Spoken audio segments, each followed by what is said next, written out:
Welcome back to another Daniel study.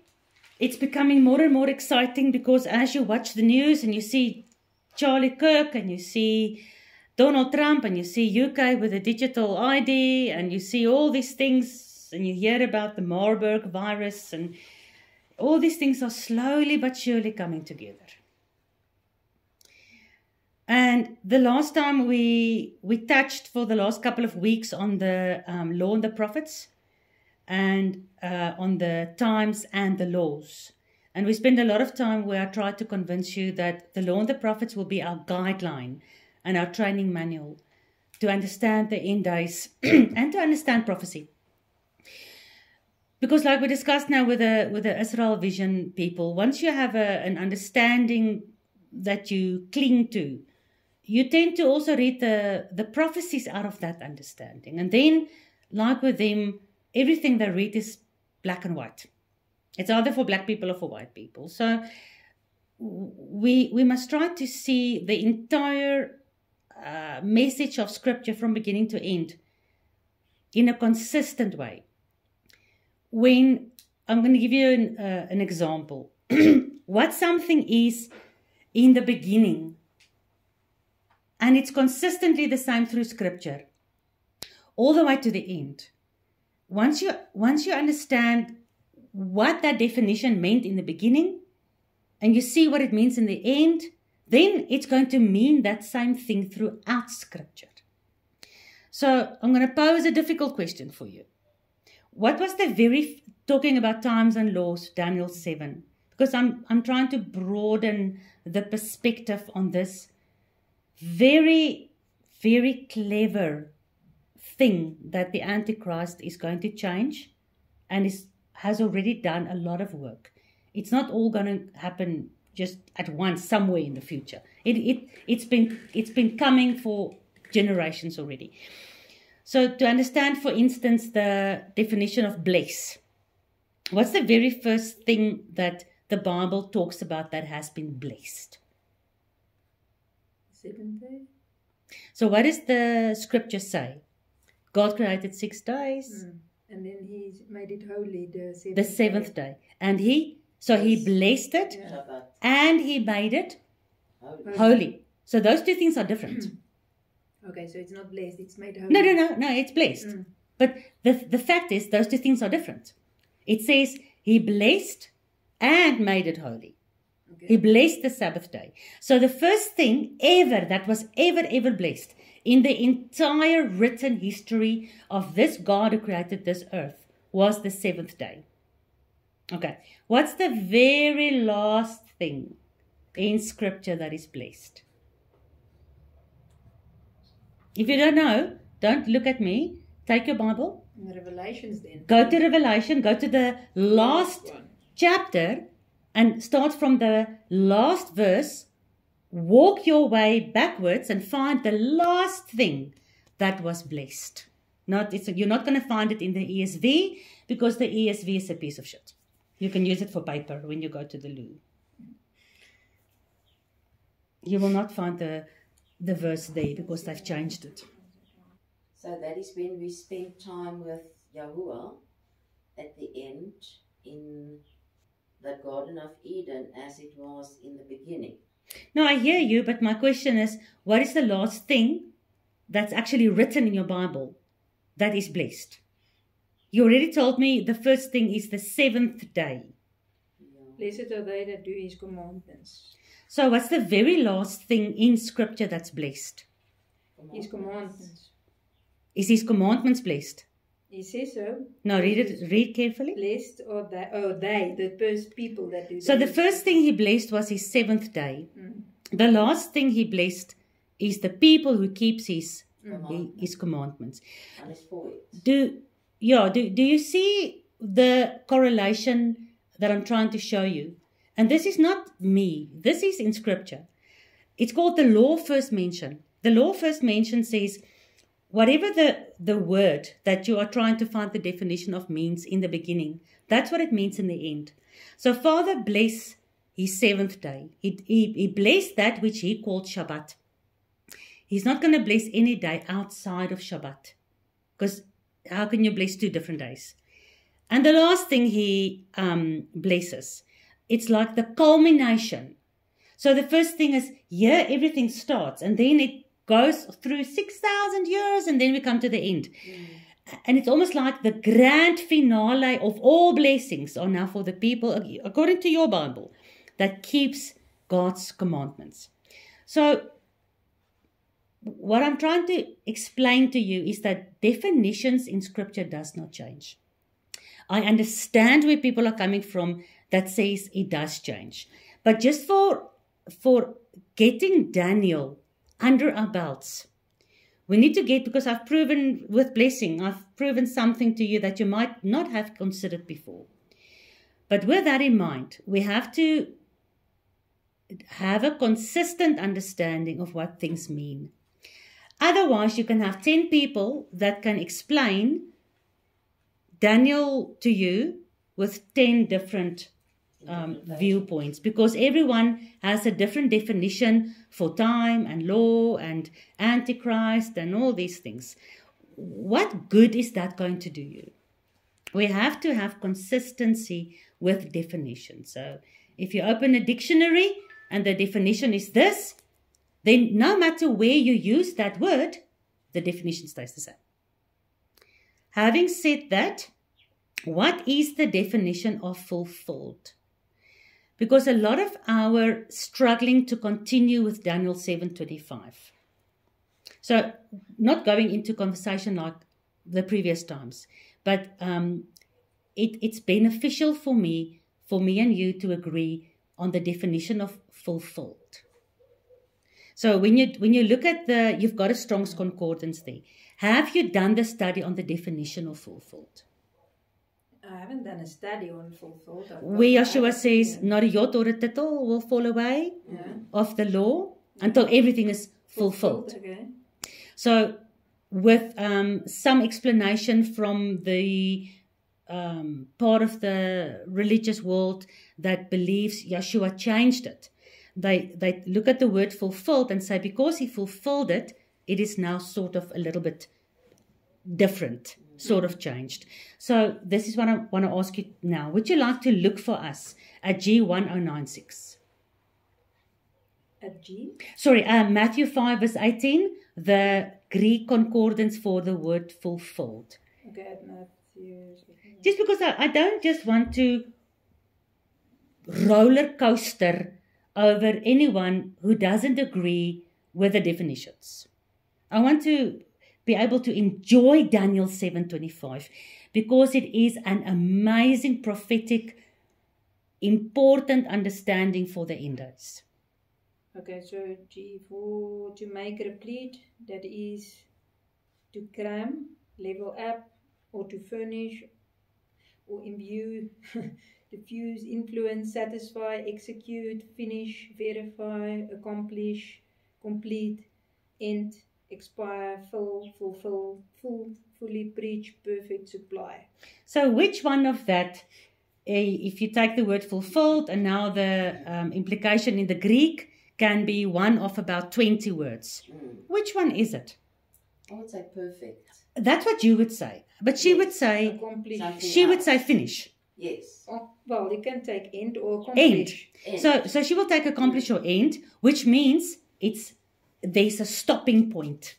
You will say perfect, which means it's not a stopping point. I will say cram up. What is cram up? I'm cramming more understanding for you into this. So there's 3 people here with 3 different definitions. How do you sit around one campfire? Yeah. Again, like we did with the Greek understanding of where Yeshua said, forgive them for they don't know what they're doing. When you go into the Greek, it says, forgive them not for they know what they do. So which one is correct? Do you forgive them or don't you forgive them? You look at how this grammar of the Greek is used in rest of Scripture. So in rest of Scripture, it's got consistently where it's got the word not, where it's got the negative in front of the verb that's following. So where it says, forgive them, not they know what they do, is translated, forgive them for they don't know what they do. But in the Greek, the not is before the verb, consistently throughout the Greek scriptures. And that's the same with the word fulfilled. So when you go and you do your little study on your own, and you go look at the word fulfilled, how is it used? Where is it used? When is it used? Does it consistently mean it's the end of something so that something new starts? Or is it the cramming up of what is already there? Or is it the perfection of what is already there? And how is it used consistently throughout the rest of Scripture? So that will help you, like when you study for a test. If you didn't study the definitions of words, and you come and they ask you, what does it mean to be gay? You were born past 2000, so you're going to write it means homosexual. But if you're born before 2000, you're going to write it's to be joyful. And happy. You see, so if your definition of a word is not, nobody can tell you your definition is incorrect, because that's maybe what it means to you. But then it's correct for you. It doesn't mean it's correct. The Webster's Dictionary will give you a definition of something. You can believe what that definition is, whatever you want. But it's still, when you write the text, it's not going to be correct. And you're going to confuse a lot of people like what Yapi did now with the Greek. And again, people listen to Yapi, they look into the Strong's Concordance, into the Greek, they see what he says. But because they don't consistently know the rest of Scripture, they run with this little religious new fad that Joshua didn't forgive the pathetic disciples, Pharisees that day. So I quickly want to, in terms of who is Israel, because the Antichrist fights only against, when you consistently, through the prophets and through the New Testament, we have to understand who Israel is, because we already agreed that the times and laws in Daniel 7:25 is the times and the laws of the God of Abraham, Isaac, and Jacob. And therefore, it's the times and the laws of Israel. And as we understand, the New Jerusalem with the 12 gates, and we understand Yeshua with his 12 disciples and the 12 constellations, again, it's a consistent theme all throughout Scripture, all the way to the end, about these 12, the 12. And that's why Paul says beautifully in Romans 11, both Jew and Gentile, when you grafted into the olive tree, you are part of the olive tree commonwealth of Israel. And he explains that better if you look at Romans 11 and then you also look at Ephesians 2. You have to compare those two. Then all the prophets suddenly make sense. So I'm just going to read for you. Ephesians 2 verse 2 is talking to the Ephesians. Can we identify as Ephesians? Now come to you, before I brought you the gospel, before you repented out of your Ephesian Diana worship and Ashtoreth worship and whatever, before this time, you were Gentiles in the flesh. You walked according to the course of this world. And who's the ruler of this world? Satan. According to the prince of the power of the air, which is Satan. You walked according to what he dictated to all the nations. God said in Deuteronomy, and then it was repeated in the book of Acts. And you read it beautifully for us last time in Deuteronomy 4. Which other nation is there that has a God like this, that has commandments like this, that has actually heard the voice of God? God says in Deuteronomy, 8, I think, to all the other nations, he gave the sun, the moon, the stars, they can worship whatever they want. But to Israel, they must worship the Lord their God who brought them out of Egypt. So, in times past, you were part of those Gentile nations. You were under the authority of the prince of the power of the air, the spirit that works in children of disobedience. Because God's laws is for God's people for all of the time. So you're either outside of that parameter, and then you are according to the prince of the power of the air. But this was in times past. Something changed. What changed? Messiah came. The fulfillment. The Word, who actually for the first time ever manifested for more than just a quick conversation with Abraham or a quick hello to Moses on the mountain in the flesh. He was in the flesh for about 30 years, right? The entire word of God became flesh. So, but in times past, you were Gentiles. You who are called uncircumcised by the Jews. Ne? In that time, you were without Messiah. Which time? When you were Gentiles. But now, you who were Gentiles are no longer Gentiles. What are you now? Verse 12. You come into the covenant of promise. Now my question is, what is the covenant of promise? Consistently. So again, I've taught you a very good way to do Bible study. What was that? The law of first mention. And then the law of last mention. So law of first mention is known by all preachers and pastors. But I've never heard somebody speak about the law of last mention. And when I started looking at this and I saw the first time God blessed something, I heard that from Brad Scott. And I said, I know, it's Shabbat. And then automatically, I want to come full circle. I want to know what's the last thing.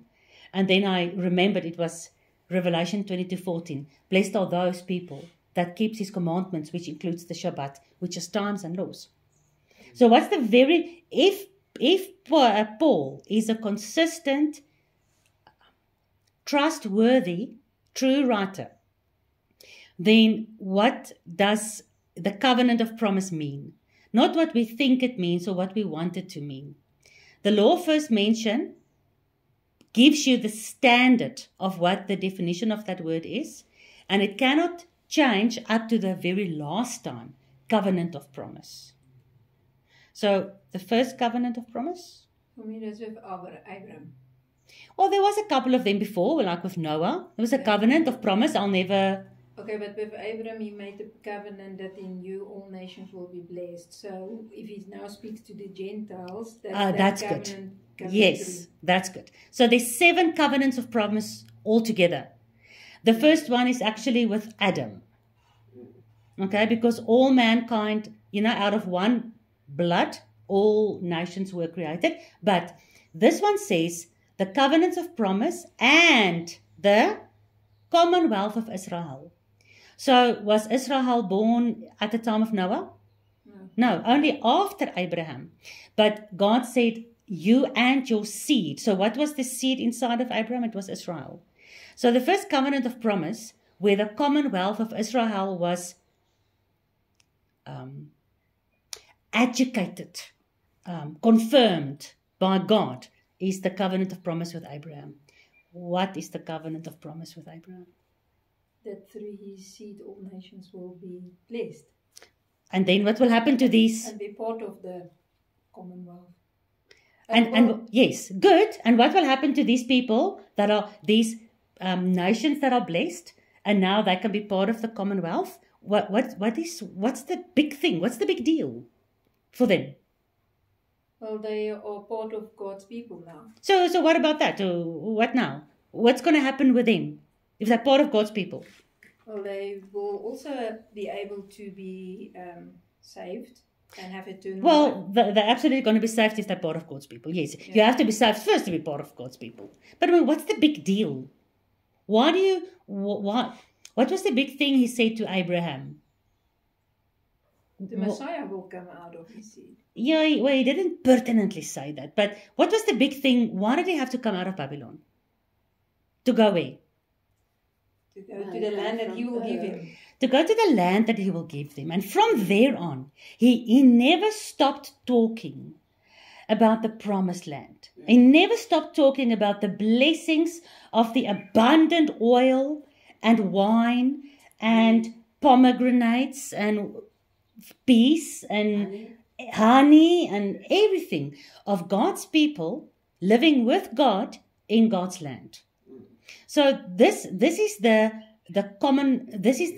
covenant of promise. I promise you, Abraham, that from all the nations, and you know the whole story about the scattering and out of every tribe, nation, and tongue, Yeshua, the word of God will call and bring back all those that are the seed of Abraham, all those who believe. Out of any black, white, doesn't matter. Anyone who believes can become part of Abraham. Okay, you agree with that? Yeah. So now it says, so covenant of promise, you understand. Commonwealth of Israel. What is the word commonwealth? A group of countries or something that's been grouped together. Under one ruler, you can say. One ruler, one name, one banner, one nation, one king. You'll no longer be nations and Gentiles. You were Gentiles in the past, but now, through Messiah, you can come into the Commonwealth of Israel, net soos, just like Romans 11 says, grafted into the olive tree. And now you share in the fatness of the olive tree. There isn't two olive trees. There isn't two options. But there's still distinctions between the different nations. Doesn't matter. In that olive tree, you're going to have pink, blue, purple, orange, black, white, grey, Capes, Indians. What does the nations is not the issue. But you don't become that nation. That's actually the point that I want to make. You're part of, but you don't become that nation. The Bible says you become the nation. You are called by the name of Israel. Okay, but not necessarily literally. No, literally, because you can only go in at one of the 12 gates into the New Jerusalem. Blessed is the Shabbat, first mention. Blessed are all those who keep the commandments, so that they can do what? Go in through one of the 12 gates. And do what? Are they on the inside? Do what? Read your Bible. Read for us quickly. What are these people blessed with? First of all, they must enter the New Jerusalem. You have to be part of the Commonwealth of Israel to enter the New Jerusalem because there's only 12 gates. You have to be grafted into the Abrahamic covenant of promise. And then when you enter through one of these 12 gates, no matter whether you're pink, purple, black, white, green, Chinese, it doesn't matter. So what verse must we read? The one that you read. You found it. For the blessed. The last mention of being blessed in the Bible. Revelation 22:14. Revelation, yeah. Blessed are they that do his commandments, that they may have right of the tree of life and may enter in through the gates into the city. So they're going to have the right to the tree of life. Why did we lose the right to the tree of life? Sin. What is sin? They didn't obey God's direct commandment. Yeah. Was Adam Israel? Adam is mankind. Israel, the people that comes out of every tribe, nation and tongue. They are not going to allow genetic mixing for the end days. They are not going to allow the mark of the beast. They're not going to bow. They are the ones I showed you in Revelation. They are the only ones that the dragon fights against. Because they understand the law and the times and the testimonies. They understand these definitions. They make certain choices in life. And that automatically, like God blessed and made holy the Sabbath day. The Bible says God bless and make holy his people. Make holy, means set apart. His people are different to the rest of the world. That's why they're his people and he's their God. So with that, I wanted to get those definitions out of the way so that we can really enjoy the rest. When we look at how the deception is going to become more and more difficult to understand, we did discuss back to the Torah and the testimony. If they don't speak according to that, there's only darkness in them. And we want to walk in the light, especially in the last days when the deception is going to be so bad. So we discussed that in detail. We have to know that we need the training manual of the God who created this world. His training manual. So his training manual has been a work of art and it's not finished. It's still being written because everything is not fulfilled yet. We can look with wisdom and understanding at Daniel 7:25 so that we can, on a level playing field, work out what it means. Because ultimately it's about the battle between God and Satan. When you're a Christian, when I was a Christian, I thought everything is about me. Jesus died for me. I'm now saved. The whole world revolves around me. God loves me. You're above. Not really above, but there's a time in your life when God almost revolves around you. God must listen to me. That's not biblical. You become less, so he becomes more. So Exactly. Yeah. So yeah, I don't generalize Christians. No. Most Christians, when you listen to 99% of them speaking on, and I've made a compilation of many videos. That's why I'm so tired. So all these mega churches, what is it about? It's about God will bless you. Yeah, okay. You'll be Prosperity. blessed. You'll be Yeah, this. I disagree. It's about me. The more we study the law and the prophets, especially the prophets, I mean, look at Daniel. Look at how much we've learned. The more we start understanding this battle between God and Satan is about God. We are caught in between. We are the as jy jou playing kaart so neergooi, Ons is pionne eintlik. we are like the On a chest, it would be the bishops. Nie bishops nie. pionne. We are like something that is almost being pushed around. From this side we are drawn by Yahuwah. From this side we are drawn by Satan. So this battle between God and Satan, we are absolutely in the center of it, but it's not about us. And the moment you realize you are here, and the battle is about your soul, whether you go this way or that way, but you start understanding it's ultimately about, I'm willing here in this battlefield, I'm willing to die so that the witness can stand for this God who's right. Because the Bible says the whole world is going to think Satan is right. Can you imagine how few people will be left at the end of the day with a credible witness that Yod-Heh-Vav-Heh is right? And when you made that mind shift, you read the Bible in a different way. Before I can get to showing you how the times and the laws have changed, and it is phenomenal. Oh, you're going to love me after this. It is so interesting. It is interesting. And I'm going to show you even in the Latin languages that we still use we even used it today. Just to say today is the 1st of October. I'm going to show you. He changed the times and the laws. Before I can show you the times and laws of God, what they are, what the times and laws of God is, we have to answer your challenge, because you challenged me, and it wasn't a bad challenge, where you said the times and the laws doesn't necessarily point to God's appointed times and God's Torah, which is a good challenge. So you made me think. The challenge is the word time in Daniel 7:25 does not say Moedim. And you are correct. It doesn't say season, and it doesn't say appointed prophetic time.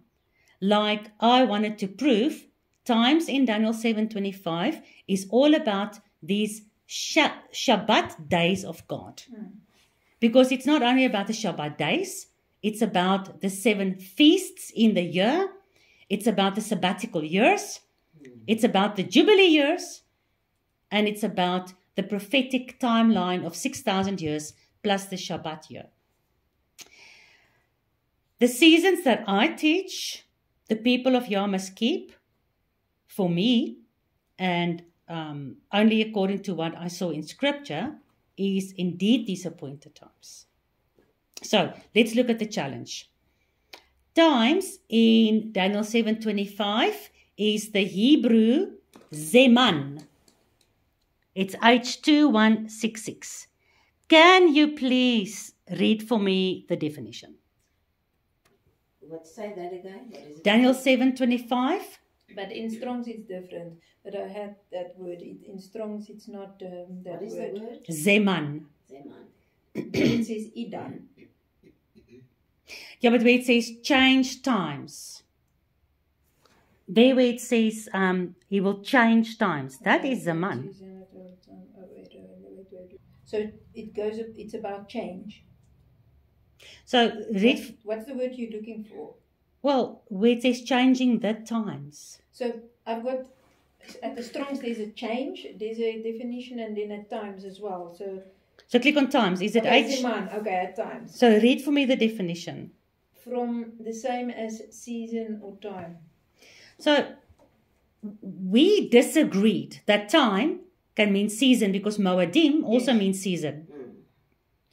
Yeah, I said it's not necessarily Moadim, yeah, not necessarily feast days. But it's Not necessarily feast days, but feast days in the Bible is called Moadim, which is called seasons. Where God says in your English Genesis 1:14, He created the sun, moon, and stars for seasons. So that word season is Moadim, which is appointed times, which is feast days. Here you've got Zeman, also meaning season, but it's going to take a long time to go through all the Hebrew, so let's go through that. But you agree now, there you've got season and you've got time.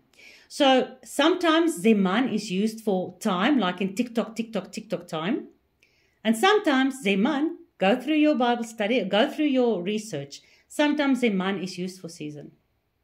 Yeah, well, I don't have a problem with season. Season is for me. Okay, let's continue. certain Otherwise, time, yeah. otherwise we're never going to Okay. finish. We know what it is for you, but it doesn't help because season in Scripture is used for appointed days as well, as in Genesis 1:14. So when you look at Strong's H2166, it's Zaman, and it says season or time. Your root word, does it say there? Zaman from a Chaldean origin, the same as H2165. It says in the beginning Chaldee. Yeah. Okay, can you click on H2165? Yeah. Okay, read for me the definition of H2165, which is the root word of H2166. Okay, an appointed occasion. You see? Do you see? Season or time. Well, okay. what is consistently used in Scripture for appointed occasion? That's also used as season. Moadim. That's also used as time. You see what I'm saying? So you can never just say, I think for me, it doesn't mean this or this or this. Because in the Hebrew, you've got these words that is sometimes used for time, TikTok, sometimes used for season, like in summer, winter, like in Job, in Noah. It says now seasons will never stop. Yeah. Summer, let me finish. Mhm. But it's also used 11 times in Scripture, 11 times. The word Zeman is used in exactly the same way as the word Moadim. Okay, but you can say appointed time, it's like a planned time. So God could have said to Daniel, there's a planned time in the future. So that's an appointed time. That's a certain time as if it's planned. I'm not going to argue with you. Consistently in Scripture, wherever it talks about appointed times, it always talks about God's appointed times, because Daniel 7:25, the Antichrist wants to change whose times and laws? God's. Yeah, but just as God And had- 11 times, Zeman is used as Moadim, appointed times, appointed days. which are, I don't disapprove of that, but you can just as well have an appointed time, so God's plan. No, you from the can, beginning- but consistently in Scripture, there is no other time outside the times that is prophetically already appointed. And the times has been appointed for Yeshua's first coming, Yes. his birth, his death, Okay. his resurrection, his ruach that was poured out. The time is appointed since the beginning for his return, his judgment, and for eternity to start. Yeah, that's So not you appointed cannot, times. That's fine. but that's all rooted in the 7 feast days. Let's continue. I'm leveling the playing field.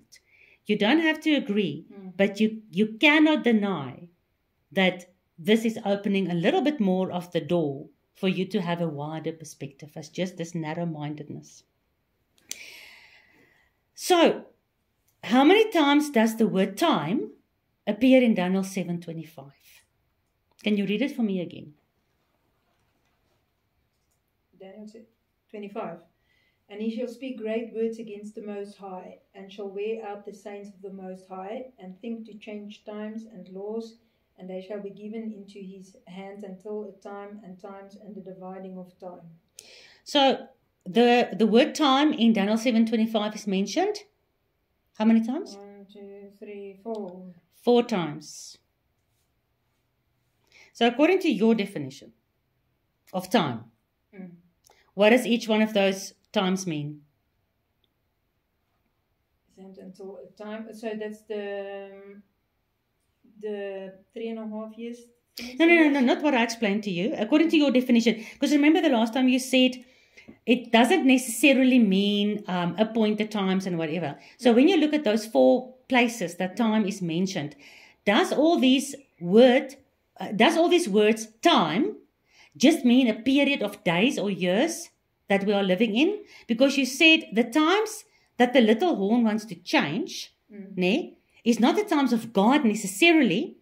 He's just changing the period in which we live, the way in which we live in this modern period that we are in. Another time. Yeah. So looking at the verse again. That might be a literal time. Time and the dividing of time. So in some instances, time can mean literal time. Yes. And in some instances, time can mean prophetic time. You have to always read in context, yes. And it will help if you go into the Hebrew like I just showed you, where it actually says season, appointed occasions, and all those other things.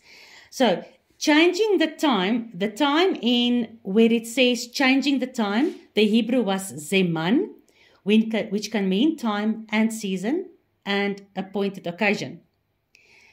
And will be given into his hand for a time. That time is H5732 that you mentioned just now, which is Idan.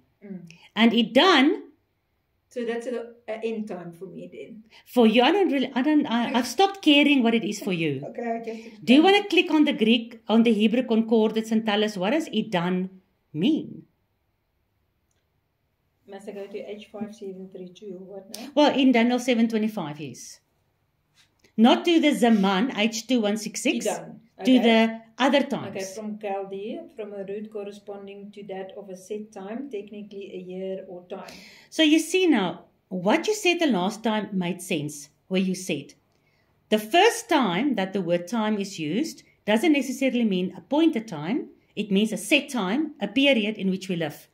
Can you see that the second time the word time is used in Idan in Hebrew, that means a set time, technically a year or a period of time. Yeah. Do you see? Yeah. So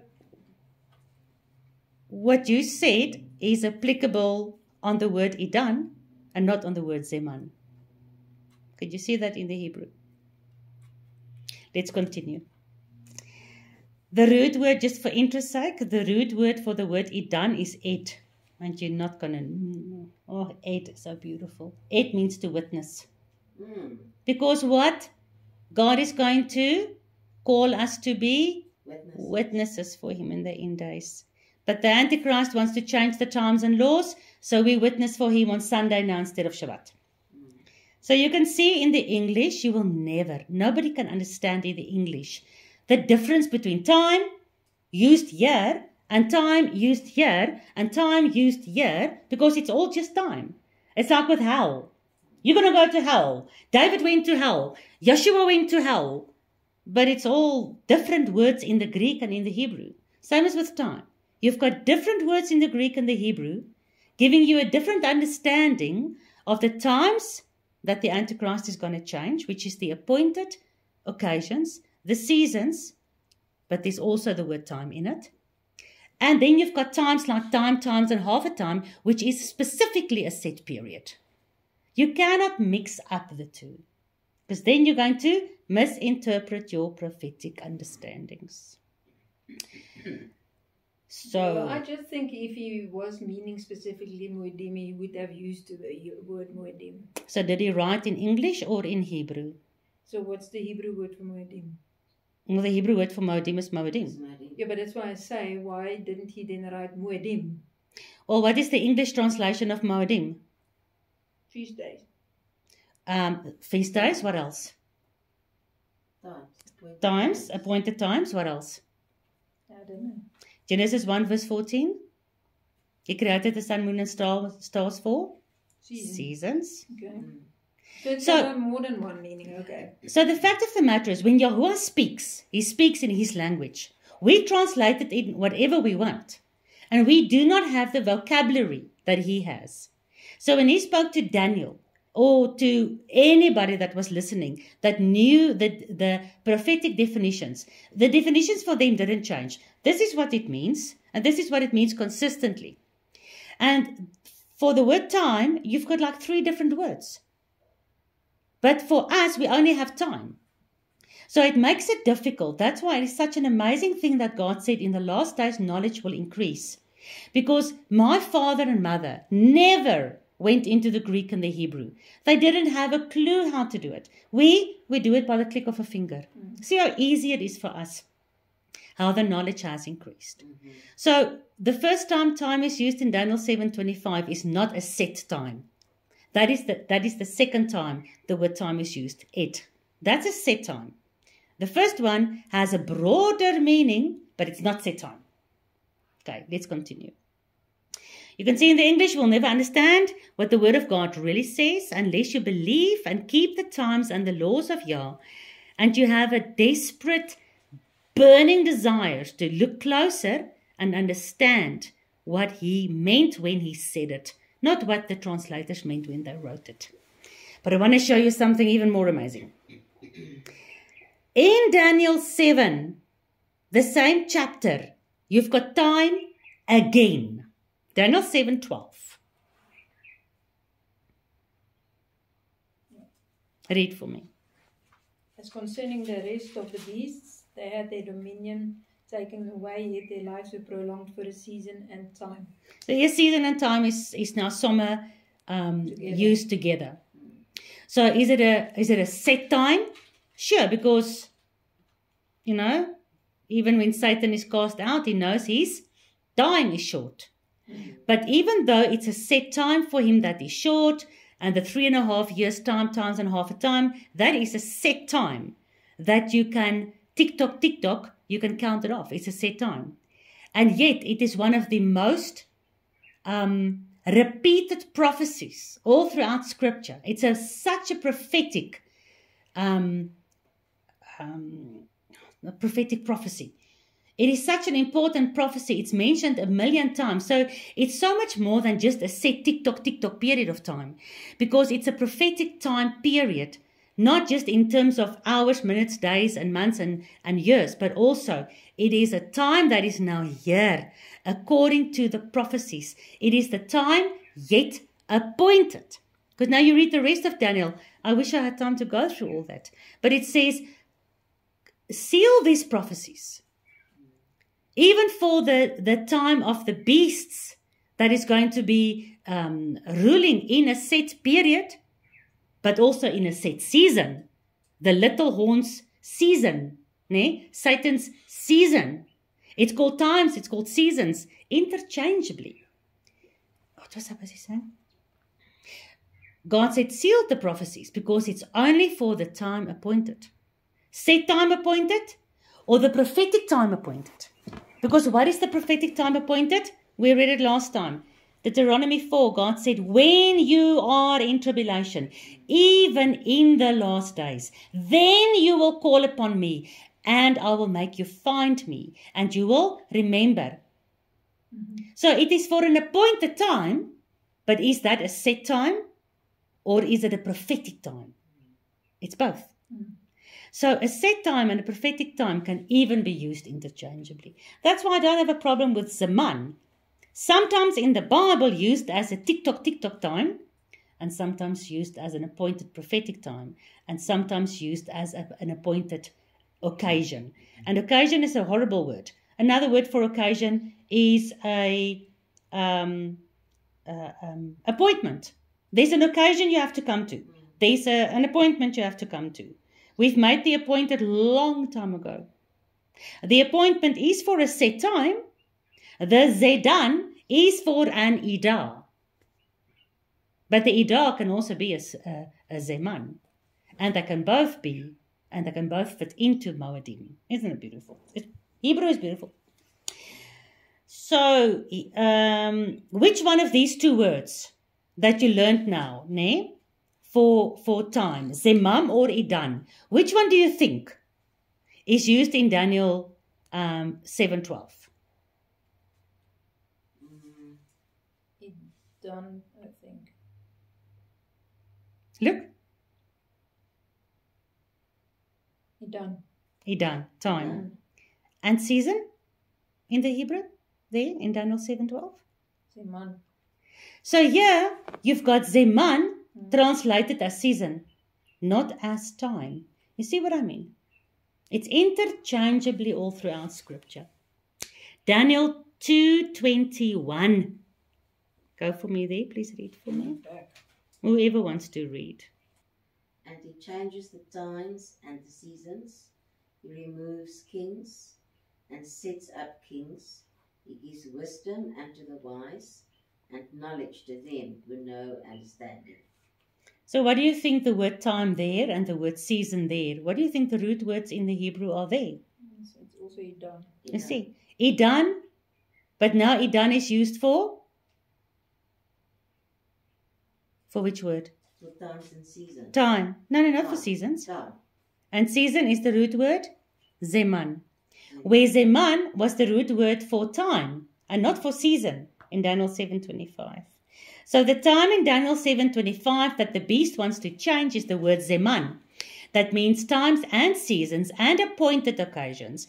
And in some verses, zeman is translated as just purely time. Tick-tock, tick-tock. And in some verses, it's translated as season. You saw it now for yourself. There's more. God's time is established where? His tick-tock time. Tick-tock, tick-tock. Seconds, hours, minutes, days, months, years, weeks. Where is God's time set? Genesis. Where is it established? Genesis. Correct. In the beginning. He was nice enough to give us a clock. What is our clock? How do we know whether it's day or night? Sun, darkness and light. How do we know that it's the end of a year? Depending on your cosmology, but it's the rotation of the planets and the suns and the moons. Yeah. How do you know it's the end of a month? The rotation of the moon, you know. So God gave us a clock. He gave us the sun, the moon, the stars. And according to the sun's, well, in my cosmology language, the rotation of the sun will give you the equinoxes, and that will help you to understand the beginning or the end of the year. The rotation of the moon will give you the beginning and the ends of months. And then you've got the rotation of the stars, which actually also gives you even in as far as your jubilees and your ages. We are now in the age of Aquarius. We weren't in the age of Aquarius a couple of years ago. Pisces, I think. Exactly. Very interesting. So God was nice enough to give us a clock. Like your watch. You've got your minute, your hour, and your second little arms. So you've got the sun, the moon, and the stars. You've got your year, your month, and your days. His time was established in Genesis. And He gave us His clock. So that we can read His times according to His laws consistently since the beginning. Will His times and the laws that He put in place, because there's a law for your watch. You can't make a watch. You can't start your own watch factory now. There's laws. You've got the Greenwich timeline and all these things. So there's laws you have to abide to calculate time. Am I right? Yeah. So you see, God has laws which we have to abide to calculate His time. Satan wanted to change those times and those laws. And I'm not even touching on Shabbat now or appointed times. I'm now talking TikTok.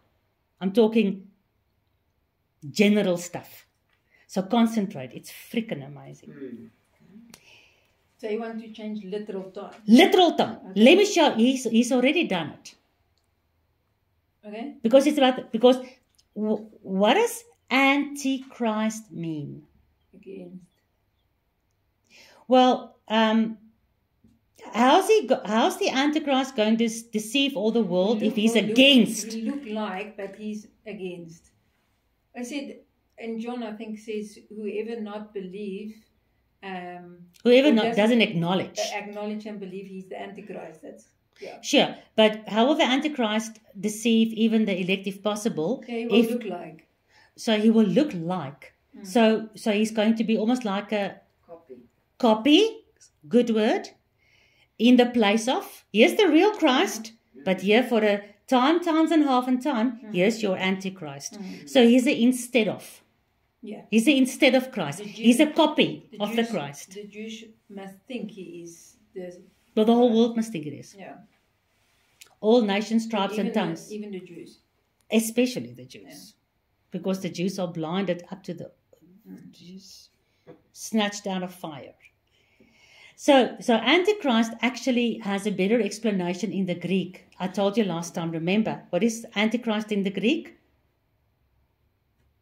And in the Hebrew, remember. Moshiach the cut. Okay. Remember, did I tell you? No, you didn't. No, maybe it was online. Moshiach the cut. So it actually means in the place of. Yeah. And another word is instead of. So remember that. Okay. The little horn wants to change the times and laws. He wants to bring instead of times and laws. It's a crucial point. I cannot stress enough. It's crucial. He wants to bring instead of times and laws. Even if it's a little bit of a twist. He doesn't care. Because the moment here's God's times and the laws that governs God's times. Even if he changes that even a little bit, it's no longer God's times and laws. Do you agree? God's times is established since the beginning. He said in Genesis 1:14, let there be lights in the firmament of the heaven to divide the day from the night. There shall 24 hours. No. Let them be for signs, out, signs, seasons, Moedim, days, Yom, and years I forgot now. All right. Signs is out. O-T-H. It's an oath, like to make an oath. So God put his clockwork in place to show you the oaths. All right. Which means a flag, a beacon, a monument, an omen, prodigy, evidence, a mark, a sign, a token. That's the way, God's oaths that he made. And he says, nothing that I swear will ever change. Nee? The oaths he made, he was so serious about that he commanded the sun, the moon, and the stars to stay in the courses that they are, never to change. Your grandparents looked at the sun, the moon, and the stars, and the sun, the moon, the stars now are exactly the same. It's only the constellations that are shifting very slowly. All right, so oath is the way in which Yahuwah communicates and tells us important stuff. When I make an oath with you, it's the way in which I communicate with you. I physically, verbally make an oath, and I put my handwriting. And sometimes on oaths you get a seal. You stamp a seal. It's quite an important thing. Can you break an oath? You can, but there's heavy consequences. All right.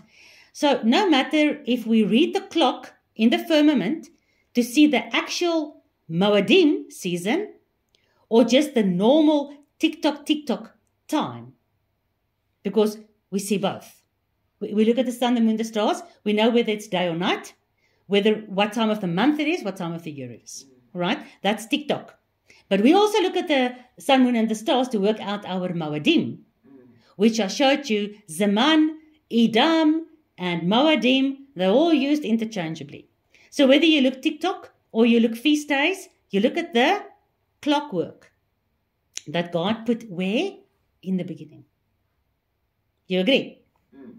So no matter if we read the clock in the firmament to see the actual season, Moedim feast days, or the normal 24 hours Yom is days.